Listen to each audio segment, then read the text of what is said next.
Hello there, we are looking today at the Spyderco Para 3. That's right, I'm reviewing this knife about a year later than everyone else because I like to stop and think about things. No, I'm just kidding, I only just got it, I got it about a week and a half ago.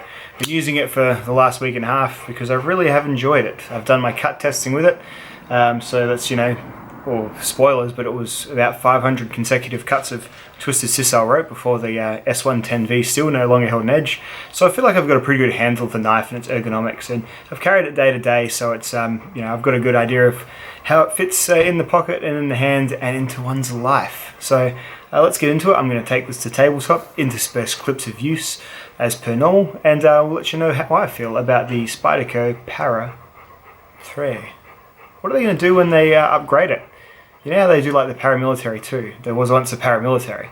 This is started at the Para 3, because it's not the paramilitary 3, they've said that, it's the Para 3. Para 3.5, Para 3.4, Para 3.2, ugh. They've dug themselves into a hole there. Anyway, to the Tabletop, I say. Alrighty, so here's the knife. I don't have a paramilitary 2 to show you to compare to this knife in this review. So that's a shame, but I feel like I can talk a bit about it because I've owned two paramilitary 2s in my life, and they're both really, really nice, but I moved them on for various reasons. So what you have here is a very, very nice little pocket knife. This is a smaller size than the paramilitary 2, we all know that. It has a blade that is just over 3 inches long. It has a handle that's just 4.5 inches, whereas the Para 2 is about 4.75 inch handle, very similar size handle, but the blade is about 3.75 inches all up when you include like the steel at the start of it, all that business. So it's enough smaller to actually feel like a pretty different knife in hand, and this actually does feel like a different knife in hand to me. I didn't just feel like I had a Para 2 with a smaller blade. It is different, there's something about it, that is for sure. So this knife here is made of S110V. That is a option in this. It's a permanent option that you can get this in. S30V or S110V are the ones that they seem to be making lots of. From time to time there'll be one in Cruwear and in Maxima and probably M390 and CTS XHP and all the other steels that Spyderco experiment with. Hopefully one day LC200N, but who knows. So it's a full flat grind knife, and it is a little bit on the thicker side. It's about a 3.8mm blade thickness at the maximum, and then of course it tapers all the way down to eventually being about 1.5mm and all that sort of stuff. But yes, it is a tall sort of slicey knife, as most Spydercos are. This one is a little bit thicker than a lot of other Spydercos of its size. Speaking of size, let's check it out against some other blades. So starting off with the sort of similar category to, but much cheaper than knife, the Spyderco Delica. This is about $100 or $115 in Australia. This is about $210 in Australia. Oh no, actually this one will be about $240 being this steel. But yeah, you look at them together, the blade lengths are about the same, the handles are about the same size, Delica maybe slightly longer, but not by much. It's just down to things like the grip and pretty much everything else, but size is very, very similar. Blade thicknesses wise, the Delica is a whole lot thinner than the Para 3, making the Para 3, I guess, leaning in towards perhaps the more, loath as I am to say it, hard use corner of the market. So maybe this is a knife that they feel is a bit more overbuilt, so you're going to be happy to use it maybe on wood or on cutting up carpet or putting it into situations where there's lots of pressure on the whole face of the blade, and so you might twist or all that sort of stuff. I mean, thickness to me is a bit like how Bang & Olufsen used to put zinc in their remotes to make them feel heavier because people equate heaviness with quality. It's a bit like that, I think, in terms of most people's use is probably going to be better served by having a thinner knife because they cut stuff better. That being said, Spyderco, people hate on the whole a lot, but you know what? If this blade was only this tall, there would be less time to distribute this blade height into this eventual thickness. So you would find it was a poorer slicer. So it is good that they have that extra bit of height when they are deciding to have stocks of, yay thickness. So there you go. Anyway, so that's it next to the Delica.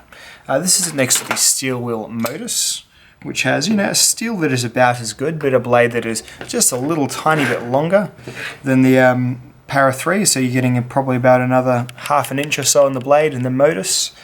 And again, thickness-wise, the Modus is up there with the Para 3, although still a little tiny bit thinner. It's about 3.5mm and it's about 3.8mm at that maximum part, of course. So There we go. There, that's also a G10 handle. This is G10, but a slightly different pattern. Let's look at it next to the Cold Steel American Lawman, a hard use knife through and through. Does a very similar thing to, I find, the Paramilitary 2, like the fuller size one. Very similar kind of purpose of knife, but I find a little bit more robust, but on the other side a little bit more dull or less fun to play with, because can it do this? No, it can't. It does this. But there you go, very similar ingredients. You know, good steel, G10 handles, lightweight. Nice, nice, very nice. So there's the Para 3 versus the Lawman. The Kaiser T1, this is a bit more of sort of a fancy man's knife. It'll still be very, very capable, but it's on bearings. It's more geared towards the enjoyment of carriage rather than the practicality, whereas this, I would say, is still leaning more towards the practicalities of actually using the knife. Both of them are great. Looking at it next to the Sage 1 or Sage 2, whatever Sage this is, I think it's the 2 actually. Very similar size once again. In fact, it's about the same size as the Sage series, which is getting a bit awkward because there is this knife, the Sage 5, which has the same blade length, a little bit shorter of a handle, also has compression lock, comes in the S30V still, which, I mean, this is 110V, but this also comes in black S30V, so tricky, they came out at the same time. Maybe I'll have to do a comparison on those two knives, who knows.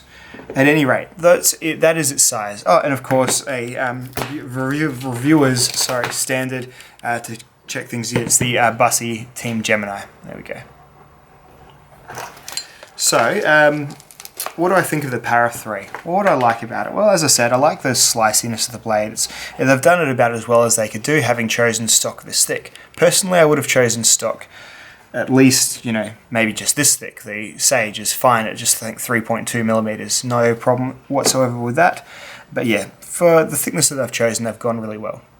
The compression lock is a type of lock where you pinch the liner. It's the same as a liner lock, really, but you just pinch it at the back, and the liner is contacting the back of the blade rather than the front hang of the blade. So you pinch that, and then the knife drops shut, and you know, it might not drop shut immediately, but after you use it a few times, it will do that. And so yeah, you can close and open the knife really without having to put your fingers anywhere here through this channel at all. So there is way less likelihood of you, say with a frame lock, of you like doing this and then closing the blade on your finger because you don't know what you're doing, because maybe you're new at knives or something like that. So the compression lock is a strong and very safe lock, and it is most people's favorite for a reason. This and the Axis lock are both great because they're really, really safe. Even this back lock here, like you fall into traps where you want to be able to close it with one hand, and you can clip it shut, and maybe your finger's just still stuck in the way when that blade snaps down. So very safe in terms of staying open, but in terms of the full picture of operating and using it, the compression lock is hard to beat. So I really, really like that about this knife. The ergonomics of the Para 3, I think, are exceptional. There is one sacrifice they have made to keep them exceptional, but I guess in terms of actually having the knife in hand and making cuts, if that is the most important thing, which funnily enough, I say that as if it's an assumption that it is, but lots of guys it's actually not. Lots of guys want the whole experience. They would rather a knife that was less comfortable in hand, but perhaps carried a bit better, or perhaps was more fun to play with, whatever. So believe it or not, that's not everyone's main choice. But for me, I quite like that the knife focuses heavily on ergonomics. The grip here is excellent. Your hand makes full contact, so this part of your hand touches this part of the knife. The clip goes very, very nicely between all of your fingers. In fact, your index finger, my index finger rests in the slope of the clip, so it is very, very well designed indeed. And sometimes they say when people shrink down knives, they shrink down everything, but they have, I believe, made a choice that a lot of people weren't happy with, but made a choice that favors the ergonomics.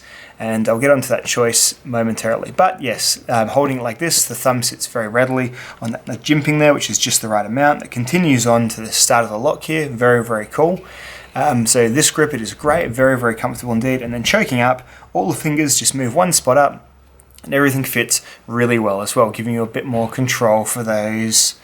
That's right, detail work, cuts. Anyway, this grip I find is a little bit less awesome than the other grip because this doesn't sit quite in line where it perhaps should on my hand of my size, but then knife handles are a bit like shoes and hands are a bit like feet. Everyone's are a bit different and going to fit different ones differently, but in terms of being generally all round good. This is a great Spyderco handle. The sides are somewhat chamfered as well, so they're not super square and blocky. It actually feels a little bit more rounded than Para 2s have felt in the past. I've often felt that they are a bit square. So yeah, they've done a really, really good job of the ergonomics. Some of the best ergos going in Spyderco, I would say at the moment. For me, I think they've done really, really well. So yeah, another great thing about this knife is, I mean, the action is excellent as well. It's very, very smooth, breaks in. It's on bronze phosphor washers, and this is quite a disassemblable knife as well. Spyderco, you now can disassemble their knives. Just be aware they use a bit of Loctite, so you might need to go a bit gently or warm them up first. But it's got good action that you can now modify and take apart and fiddle with. This is not a pin. I was worried it was at first, but this just comes out. It's just held by the pressure of the two scales, put together. Disassemblable knife. Happy with that. The great thing about the Para 3, and something that really does make it stand out, is that this is an American-made knife, which not because it's made in America, but because the American-made knives, they pretty much enter them into these steel Olympics, where Spyderco will try all sorts of strange and wonderful steels over the life of their American knives, and just see what works, see what goes on. So you'll be able to get, in 5 years' time, there will have been Para 3s with all different colour handles and every different steel. Just like the Para 2s are now. Like you see some people's Para 2 collections. Go and check out Keith Kevin Ken's Para 2 collection. It is something. And this is going the same way. So I love that about the US Spydercos. They really do try the steels. Like they put Maximet on their Manixes, which is a really difficult steel to work with. They've got natives coming out in LC200N. Like the Shaman will do the same thing, no doubt. But it's really, really excellent. And the S110V to have as a standard steel, it's a really good choice. So you can choose between the either slightly more easy to maintain S30V, which will go duller a little bit quicker, or a fair bit quicker, but still be a really good edge holder. Or you can go that extreme, like S110V. It's hard to sharpen, but when you do sharpen it, it stays sharp for a long time. So really, with preference to the user, really, are you good at sharpening? Do you want to sharpen less but do it well, or do you want to just touch up from now and then on a strop or something? Whatever, you'll be able to choose a steel that is right for you, especially, and this is just since early days, especially in another year or so's time. There's already done a run in Kruger, the Maximet run's coming out in March apparently, and who knows what the future holds from there. Maybe some Rex 121, who knows? This would be a good platform for that actually. It's got a good thickness, and it's about the right purpose for a crazy steel like that, so fingers crossed, huh? So that's what I love most about the Para and the American Spydercos in general, because I'm a steel nerd, as you know, and it just gives you an opportunity to a platform to work on. So you're going to get a knife that fits good in your hand, so say like the Manix 2, but it's and all it's going to change is the steel. I'm amazed that more knife companies don't do it, but I also understand the logistics of sorting out different steels and belts and things to work with them. So there you go. In terms of things I don't like as much about the knife, well, I guess it's not that I don't like it, but the knife is a little bit thicker and a little bit sort of heavier than I guess its competitor, which is the Sage 5. So I'll do a full comparison on these ones, but it's a little bit more of a bulky knife, which I don't find particularly the end of the world. It's still not like it weighs like 4.5 ounces or anything like that. I think it's about 3.5 ounces or so. To be honest, I'm not a weight guy, but it is just a little bit chockier and blockier than you might want if you're used to carrying something like the Delica, for example, which is a really sort of thin, sort of easy to carry knife. I just certainly bring it up because it is important to most other people. The blade thickness I would have liked to have seen a little bit thinner, but you know what? If they want to go hard use, and I guess it does actually strengthen the tip a bit, which has been a bit of a sore point for some people with Para 2s. That longer blade gets thinner a bit more drastically, and the tips do feel a little bit delicate. Whether they are or aren't, well, I guess just Google broken Para 2 tips. They seem to be just a little tiny bit. So there you go. The handle colour, this one is good. I like the sort of purpley blue. Some versions of this, when they do this, are a bit see-through, which I don't like as much. You can sort of see the machinations inside, but it's not too bad. I do like the colour, but I would have preferred them just maybe make some different colours, and rather than just completely ape what the Para 2s are doing. But then I can see, little brother knife, whatever. Another minor thing, as I said at the start, it's a weird name. Like, why is it called the Para 3 if it isn't the sequel to the Para Military? Why don't they just call it the Para? So then the next one they can call the Para 2. So the one where they say maybe thin it out a bit, they can call that the Para 2. And then the one where they, fix this business, which we'll talk about in a second, they can call the Para 3. So they've started at the Para 3, so I don't know where they go from here. Anyway, maybe they're just that confident that it's perfect as it is. In terms of the thing that is the main sticking point with every other person, and you know, I think I've explained the rationale behind why I don't think it's the end of the world, is this whole clip area. You've got a really shallow carrying clip and a giant lanyard hole that a lot of people just won't use. So the clip here really does sit high in the pocket. I'll show you some footage of it now. In fact, even a bit of the knife tip is still sticking out of your pocket. Not that that's a real problem, but it's quite drastic. And it's quite an obvious sort of knife back sticking out of your pocket as well. So just for some people who like to carry a bit more discreetly, this probably isn't going to be your favorite carry. The lightness I've got no problem with, and the actual mechanism of the clip I've got no problem with. It's the Spyderco spoon style clip as they call it, and it's, you know, it clips on fine. It slides over your seam fine. It's just, it sticks out a lot. I would have gone without this lanyard at all. No lanyard I would have been happy with, or lanyard through the pocket clip like the Delica.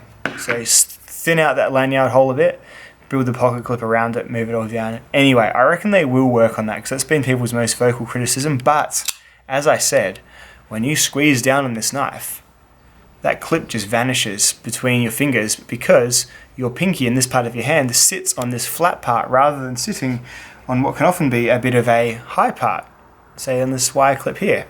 So it isn't as simple a thing as lots of people kind of say it is to just fix the clip, fix the clip. You know, it's a little bit different because there are some ergonomic things at play as well. Look, overall, this got a really funny reception from the knife community. Lots of people do like it, and they just say, oh yeah, I like it because I like it and it fits my hand. And I'm going to be one of those people. I just like it. It's fine with me. I can see why they did this. To be honest, it wouldn't be the worst thing ever if you just took the clip off entirely and ran it with a lanyard. Like, that might be kind of cool. But, you know, it doesn't bother me enough that I don't carry it, but there is room for improvement here, I think. They can get their engineers to look at it and try and figure out something different, perhaps. At any rate, I think it's a really well done knife. It doesn't suffer from Rat 2 syndrome. Like, I'm not a big fan of the Rat 2 because it shrinks down a knife without really taking into account that maybe having those two big parrot's beaks is going to mess with a few people's larger hands like it does with me. The Delica is a great example of a shrunk down knife, and as is the Para 3. So the Delica is like a shrunk down Endura, where everything is sort of just kept nice and neutral and basic, so it's nothing really too far going wrong. That's going to make it too different in the hand to people who, you know, maybe if your hand shrunk a size, you'd carry this instead of the Endura, whatever. They've done a really good job with it here, I think, about as good as you can do, while still making it, wanting to obviously be like a military or paramilitary series knife. Other things that people have said, like the tip being too fine, I'm not too bothered about because I don't use my knife for things that are going to endanger the tip. You know, if you're carrying this in a more rugged workplace, you might want a stronger tip, but then you might just use a knife with a tip like that slopes down, or even the Delica. It's probably a better design for that because the tip does solidify towards the end and slope down for an extra little bit of drop and an extra little bit of strength. So this is a really fine maneuverable tip, which I think is completely fine. Completely fine choice. I think it's a better, works better than the Para 2's blade does, because the Para 2's sold as like a big hard use knife, but has that really, really fine tip. This has a bit of a less fine tip, but is a smaller blade, so therefore not instantly assumed to be, you know, used hard, as they say. So yeah, in terms of, you know, I don't need to rebut the other reviewers because their opinions are completely fine because they're their own and they're their own human beings who use things their own way. But I really, really like this knife, and I think there is really not much wrong with it at all. I think the main problem it had was it came out after the Sage 5, which on paper, does a lot of things better than this, as in terms of ticking the standard knife guy wants and needs. So yeah, I will do a further comparison video of the Sage and the Para 3 once I've reviewed the Sage, and we'll have a bit more of a look about how it all goes. But overall, I think this is a wonderful package, and I really, really enjoy this knife. And I just look forward to seeing what other steels they put it in, and I think it could be one of the sort of thing that I'd probably grab in a few different steels, because I'm really, really happy with how it runs in general. Alright guys, thanks for watching, and I'll see you in the next video. Bye now.